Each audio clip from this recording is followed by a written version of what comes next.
Would you start fixing your car before checking out all the parts and tools you need? Probably not. Your success with installing the Ikon device begins with careful preparation.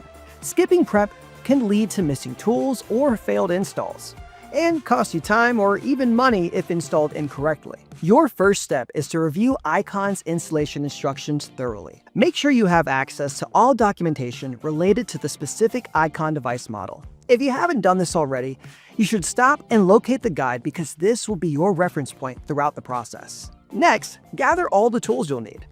Depending on the vehicle and device configuration, you might need a socket set, wrenches set, and snips for zip ties. Having these ready ahead of time will save you frustration and prevent delays. Here's a pro tip. Before you even open the vehicle, do a quick inventory.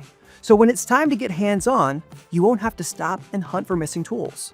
To prepare for your device installation, it's important to pick a good spot in the vehicle where you can see and reach easily. The location should allow the device to work properly and not block the signal. In some setups, you'll need to use the OBD2 port. That's where the device gets powered. So you'll need to find that first. Make sure the place you choose has a strong cell signal. This is really important because the device needs to send and receive data. If you put it in a spot with no signal, it might not work during the setup. Keep in mind that installation steps can change depending on your vehicle or device's version. That's why it's smart to plan ahead.